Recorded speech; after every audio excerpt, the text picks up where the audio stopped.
Hi, this is Zoe Routh, and this is the Zoe Routh Leadership Podcast for the bold and the boundless. We look at all things culture and communication for extraordinary leadership that knows no bounds, leadership that is boundless. Phew, new intro, done.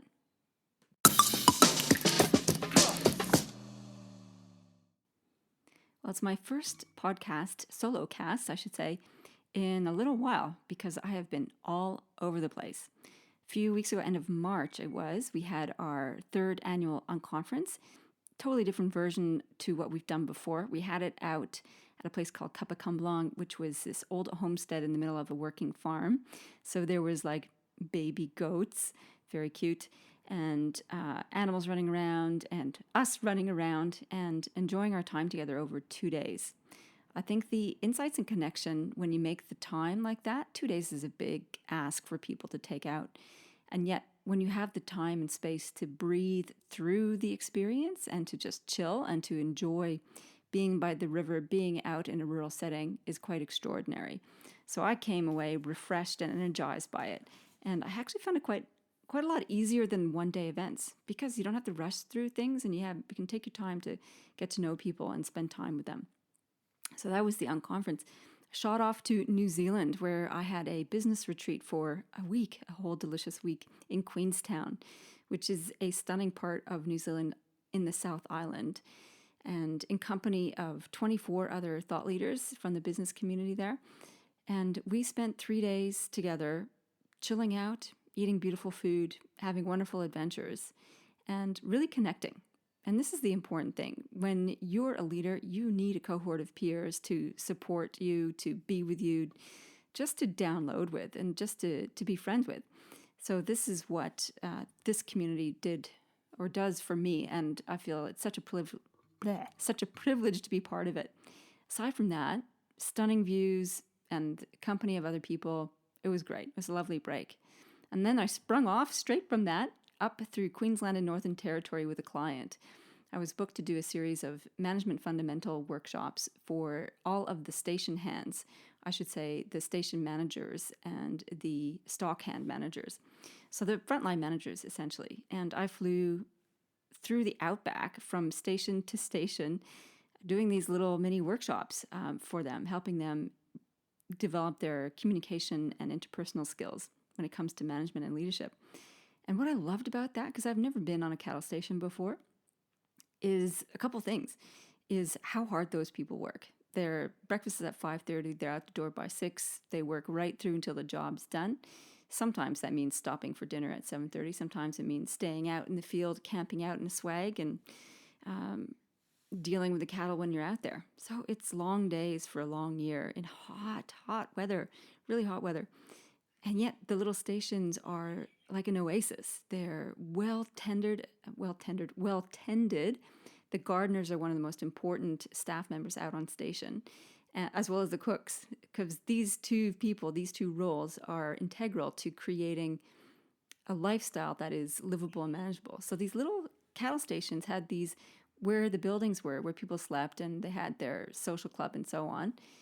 Were all green and lush. And so they used rainwater or bore water to just make the whole place a little bit more welcoming than camping out strictly in the desert. So it was quite an amazing experience. And I learned a lot about people through each of these events, the unconference, the trip to New Zealand, and Queensland and Northern Territory. And here's what I came to realize. Experiences make life worth living. And when we jump in, boots and all, to different kinds of experiences, we have extraordinary new insights and a new sense of delight in the world. And so I've gone through these last few weeks just feeling more and more grateful to be alive and enjoying my world. And I wish that for you too. So what kind of experiences are you designing for your life? Well, that leads me to today's topic, which is about becoming an amplifier. And I'm on a mission, so this is a bit of a rant, just a little forewarning. It's a rant with a purpose to inspire you to take action to deliberately shift your perspective and to take a new approach to your leadership. Everywhere I went, I discovered there's always more to do. Everyone is busy, whether you're on a cattle station or running your own practice or you are a leader in a business, there's always more to do. And I think there's a great fallacy that robots and automation are going to kill off jobs. They may kill off jobs temporarily, but I have zero fear that these people will be left with nothing to do because there are so many things that we can do. There's so many amazing experiences to create and to be had. There are so many problems that need solving. So as long as we're focused on solving problems and elevating humanity and cherishing this planet and looking after it, always be something for someone to do. I don't think we're going to have a great life of luxury like they said we would in the Industrial Revolution when we had all this new technology breakthroughs. They're saying, oh, we're going to have nothing to do, all this leisure time. Well, we're supposed to have way more leisure time now, and that ain't so for most people. So here's the thing. If we're going to be doing more, we've got to do it differently. And in that, my approach to leadership is deliberately developmental. So it doesn't mean just work smarter. It means work better. And there's lots of things that we could be doing differently. By the way, the show notes for today's episode are at zoerouth.com/podcast/doitdifferent, which I think is poor grammar. In any case, I think you might remember it. Do it different. There's going to be a couple of handouts in there, and there's going to be a couple of book references and article references. So it's worth popping over to check it out. So this is the thing. We need big thinkers with big hearts who want to make a big difference, who aren't frying themselves in the effort to do so. And all the work that I've done with leaders over the last 20 years, we get so caught up in being so busy and important and too busy to delegate to others, too busy to uplift others so that we have more time to do big picture thinking. We hoard our work for some reason. We get concerned that nobody else could do it any better than us. And I think poor delegation is at the source of many leaders' poor experiences with their work. So let's get that sorted. Get your delegation sorted. Focus on uplifting others and empowering them to take on more work and more responsibility. Because when you help the boats rise, everyone rises with you. So get on top of that, folks. I love this piece of research too, and it found 80% of top management's time is devoted to issues that account for less than 20% of a company's long-term value. 80% of your time spent on things that only contribute less than 20% to a company's long-term value, which means we're spending 80% of stuff that is day-to-day stuff that isn't about the long-term success of an organization. And I just met in Sydney yesterday Craig Rispin, who's a colleague of mine, and we're going to be launching this amazing program together, but more on that later when we've got the details nutted out. He's a futurist, and he works in the technology space. And he's constantly amazed at how little people know about what's happening in the world. And you know why? Because they spend 80% of their time dicking around, basically, with stuff that doesn't matter long term. And we all get caught up in the day-to-day. I get it. It's easier to deal with the fires that are burning in front of you than the ones that are on the horizon.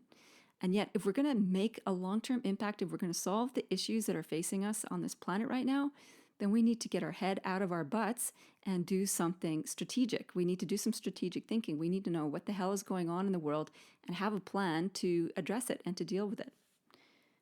Whew, I told you I was going to be a bit ranty today. So we need to work better, not just smarter. And I am deliberately intentional about wanting to shift you from being an achiever to being an amplifier. This was one of the main themes of the unconference. And I need to nut out a little bit of what the differences mean. So achiever is this developmental phase that we go through. And it means our capacity to create a plan, create a goal, develop a plan, execute on that plan, and achieve results. Excellent. These are very important things to do. And there are limiting aspects to that. What happens is that when we get obsessed with making goals and kicking those goals, is that we can get achiever disease and goal sickness. Achiever disease is when we just focus on trying to get to where we're going, and we don't focus on the journey. So we fry ourselves along the way. Burnout is a classic sign of that. So what you'll find on the show notes is I've put the little self-assessment up there, which is called Achiever Disease and Goal Sickness, a self-assessment. And here's some signs. I'll just read a couple of them, a few signs and symptoms. Here's the signs. If you have achiever disease, you obsess about delivering results. You prioritize getting the job done ahead of looking after the team. So you fry your team members. If you don't hit your targets, you feel like a failure. You define your success only by the results that you produce.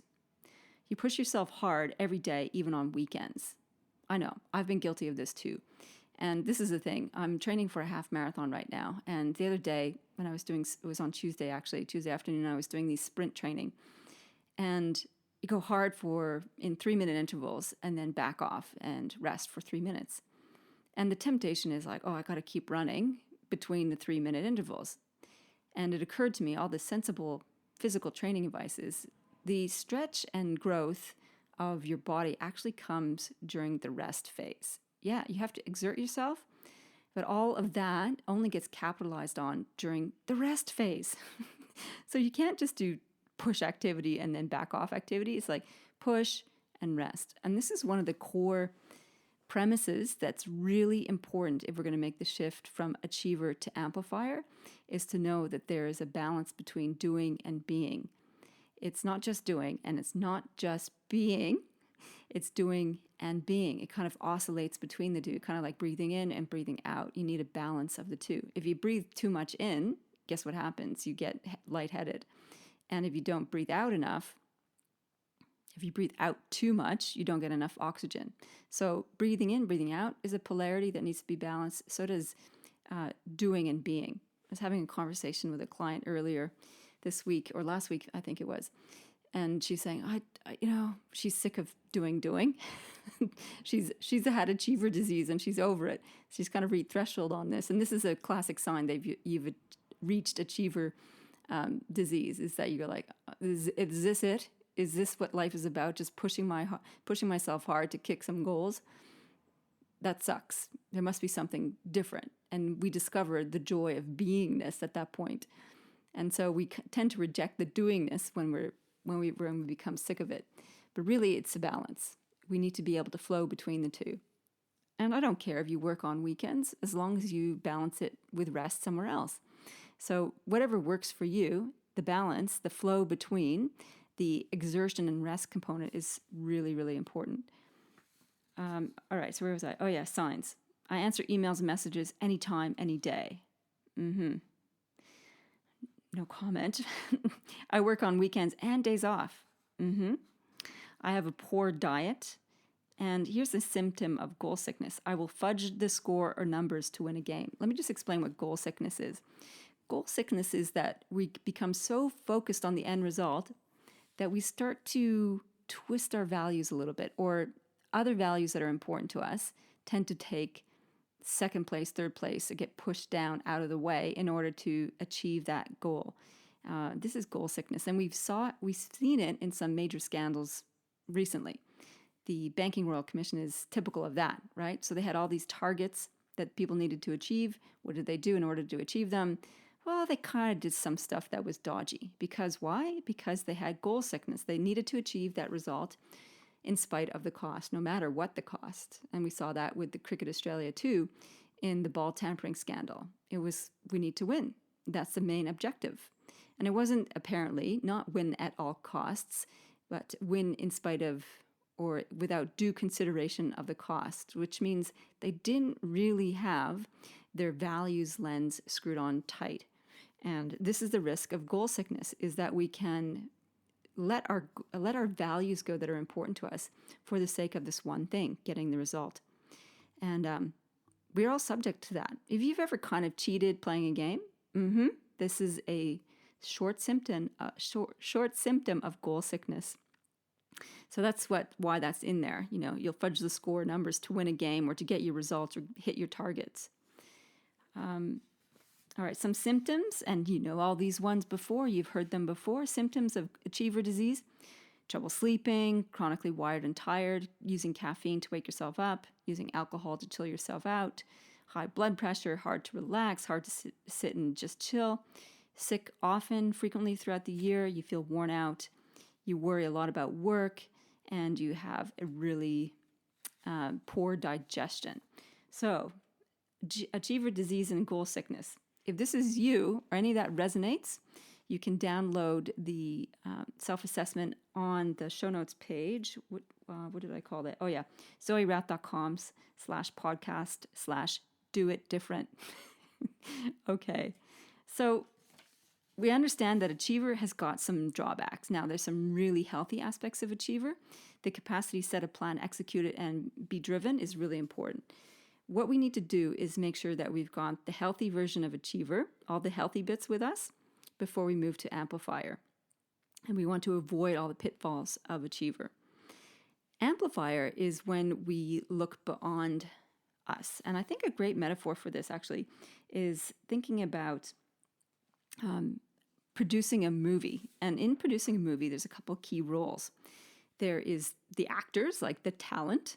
And if we correlate this to our professional development, that's sort of when we are becoming superstars. We're mastering our jobs. We're getting noted for what we're delivering. We are the talent, if you like. As we get promoted into management or leadership roles, we become an achiever, which in this metaphor is the director of the movie. So we start directing the talent. We get, do it this way or try it this way. And so we become a director of talent in order to produce the result, the movie. An amplifier is the producer's role.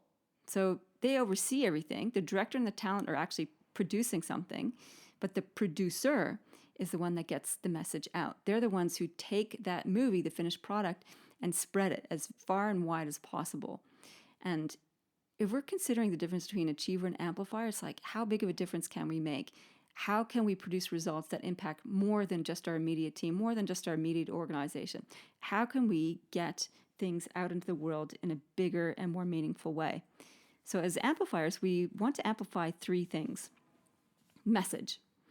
And our message, amplifying our message means that more people find out about our work and support our goals and aspirations and the contribution we want to make. So we want to amplify our message. We want to amplify motivation. What does that mean? We want to amplify more people to take action and make a significant contribution in the vision that we see for ourselves and for the world. And the third thing we want to amplify are results. And basically, through amplifying message and motivation, we get more work that matters, gets done. So that's what we want to do. That's the why of being an amplifier. And over the next few weeks, few podcasts, we'll be talking about how can we move more into the amplifier aspect of this. And one of the key ways is around perspective. It's really important that if we're going to make a long-term difference, that we expand our perspective. I just saw a great interview with Stephen Kotler. He is co-author with Peter Diamandis of the book Abundance. He's got a new science fiction book coming out called Last Tango in Cyberspace. One of the critical pieces of leadership advice that I heard is to start reading science fiction because it gives us a window into the world that is coming. And a lot of sci-fi books have predicted a lot of things that have come true, like even from Jules Verne and all of the things that he predicted, from flying around the world to submarines and so on. So read science fiction is the takeaway piece. His new book is called Last Tango in Cyberspace. I'll put a link to that. And in this interview, he said something that I jotted down. And it's rare that I pause an interview, whether it's a podcast or a video, to write something down. And he said, empathy expands perspective. Love it. Empathy expands perspective. And the other thing he mentioned in this interview, which I then saw in another article too, is that empathy is a new-ish word in the English language. It wasn't developed, I think, or introduced until around 1908 at the turn of the century. Before that, we didn't have a word that really captured feeling and caring for others, which is remarkable, really. And the idea that language can open up ideas and concepts and ways of being is a pretty powerful piece as well. So it was invented around 1908. And after that, so Stephen Kotler reveals, is we had things like the rise of civil rights movements and environmentalism and women's rights. All of a sudden, these issues that when we're looking out to look after more than just ourselves is really important. And then I read this really depressing article, which I will also link in the show notes, that the new generation has 40% less empathy than Generation X. 40% less than empathy. We have a decreasing trend in empathy happening. This is very concerning. And it shows up in things like when people say, why should I care about the refugees? Not my problem. They should look after themselves. That country should look after their own people. Why are they coming to our shores? And what manifests is the rise of nationalism. Not in my backyard, not in our country. Close the borders, put up walls, keep them out. Empathy gone.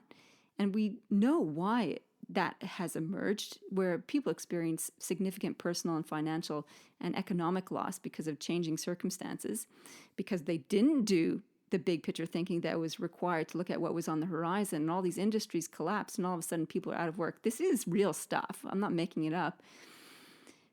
That's why we need leaders to do the big picture thinking. That's why we need to get out of the achiever trap and get our head above the parapet and actually look at what the hell's going on so that we can avoid these devastating consequences of people having less empathy. There's nothing good that comes out of less empathy.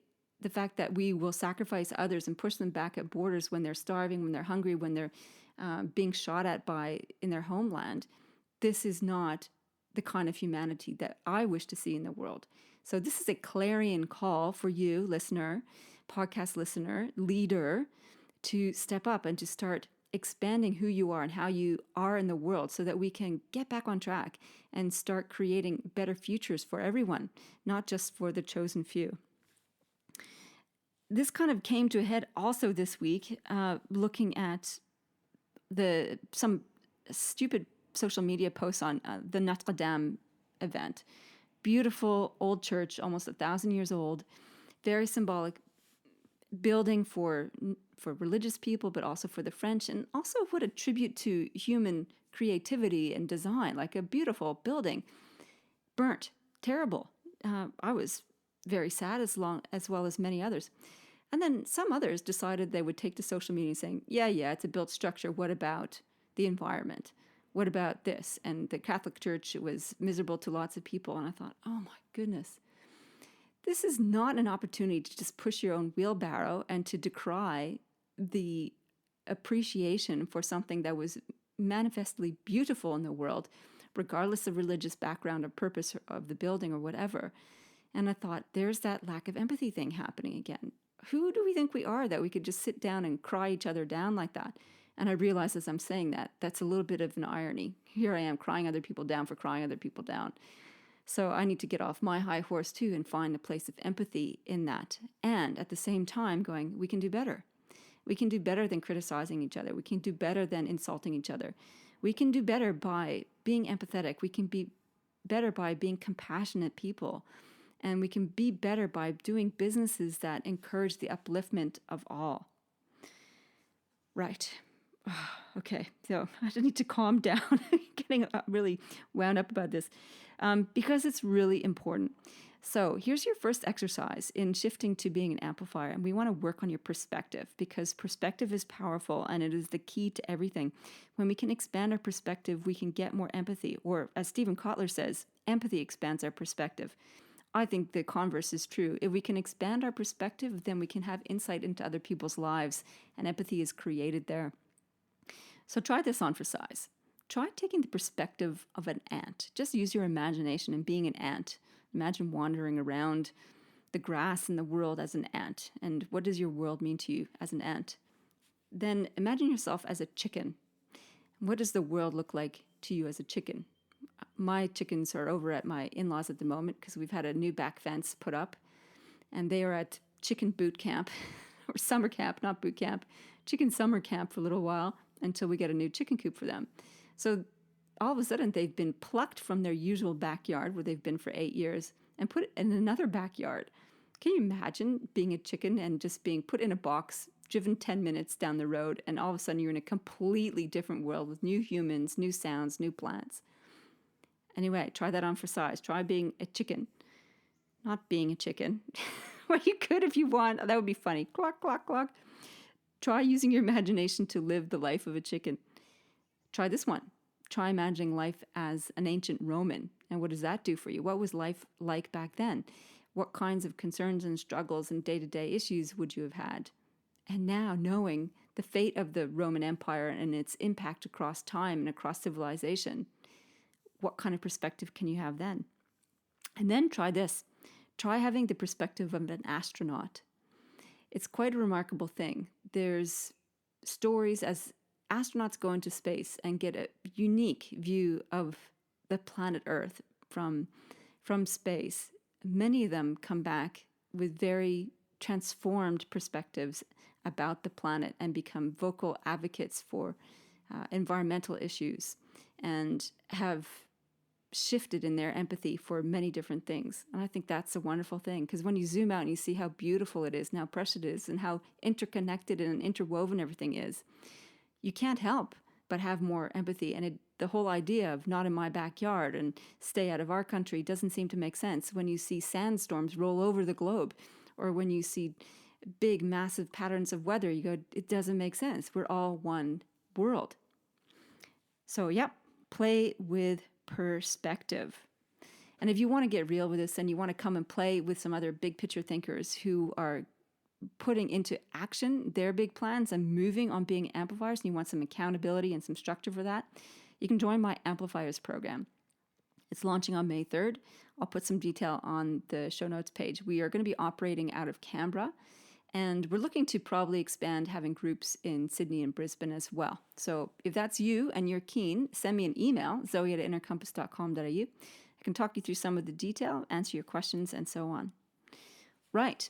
That is it for today. I am revved up because I know you're going to be listening to this, and hopefully you'll get fired up as well and be keen to really think about your role, your position, and your opportunity to inspire others as you inspire me to keep showing up and doing this work. So in the meantime, have a lovely Easter or break whenever you get to it. Live well, lead well.